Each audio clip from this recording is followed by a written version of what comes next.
불법이 중국에 전해져 올 때에 가선마 등과 축법란이 외도들과 변론이 있었습니다. 도교 경전과 불교 경전을 검증하기 위해서 두 군데 단상을 마련하고 불교 경전과 도교 경전을 각각 한쪽에 두었습니다. 그 당시 우리는 가선마등과 축법란이 42장경 한 부만 가지고 와서 기타 다른 경전은 없었습니다. 도교의 모든 경전이 다 파괴되었는데 불로 태우니 다 타버렸습니다. 42장경은 타지 않고 방광을 했습니다. 이것은 역사에 나오는 고사입니다. 그래서 중국도 이와 같았습니다. 그래서 도안선사와 습착지도 변론을 했는데 습착지가 졌습니다. 사해 습착지라 그랬습니다. 사해 안에 오직 나 습착지만이 비로소 나의 법을 전할 수 있다고 말한 것입니다. 도안선사가 미천 석도안이라고 대꾸를 했습니다. 이러한 변론은 바로 사법과 정법의 변론입니다. 종족과 종족이 달라서 변론을 하고 국왕과 국토, 지역이 달라서 도처에서 전부 논쟁을 합니다. 외도는 불교를 파괴하려고 하고 불교는 외도를 쳐부수려고 합니다. 이것이 정법과 사법 간의 투쟁입니다. 그러나 여러분은 청정함에 안주할 수 있으려면 필경의 공에 이르러야 합니다. 일체법에 집착을 일으키지 않습니다. 무아이고 인상이 없습니다. 무아상이고 인상이 없는 것입니다. 무중생상이고 무원입니다. 사람이 구하는 것이 없는 경지에 이르면 품위가 저절로 높아진다고 했습니다. 아무것도 구하고 바라는 것이 없는 경지에 이르는 것입니다. 이것은 자신을 말하는 것입니다. 대원왕의 발언은 일체 중생이 모두 무언의 경지에 이르기를 바랍니다. 이것을 삼해탈문이라고 합니다. 나는 이와 같이 세간과 출세간에 모든 성품을 아는 지혜로 부처님은 제법의 성품을 아십니다. 부처님은 성품에 지혜가 있기 때문에 법의 체를 알고 법의 인연을 알고 법의 과보를 아십니다. 이런 것을 알려면 반드시 지혜가 있어야 합니다. 중생의 근성을 알 수 있는 것을 지성이라고 합니다.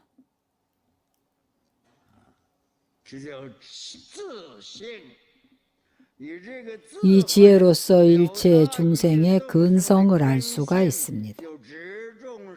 이것을 중생을 아는 성품의 지혜라고 성지라고 합니다. 중생은 갖가지 욕망과 구함이 있습니다.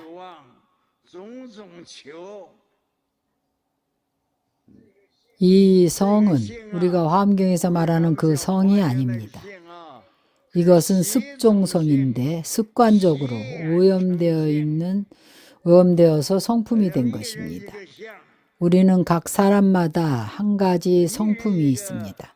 각 사람마다 그 생활 습관이 무량겁 동안에 길러진 것입니다.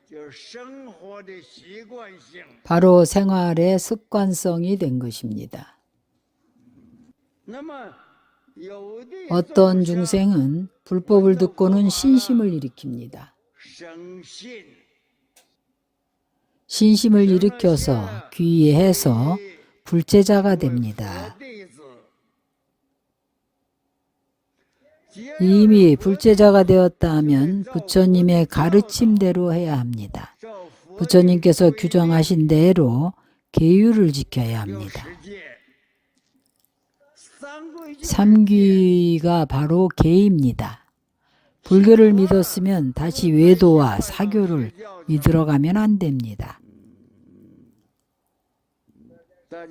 여러분이 삼귀를 받았으니 다 이런 내용을 알 것입니다. 이것이 바로 부처님께서 이미 세간에 중생의 일체 성품을 아신다는 것입니다.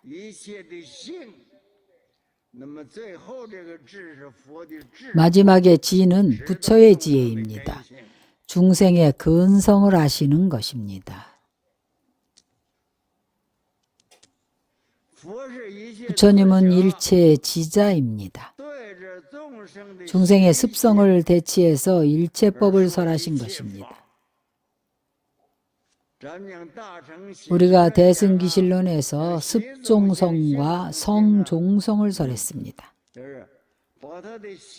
그의 오염된 습기를 없애줍니다. 부처님께서 어떤 경전을 설하심은 당시의 법을 듣는 청중의 인연에 따른 것입니다.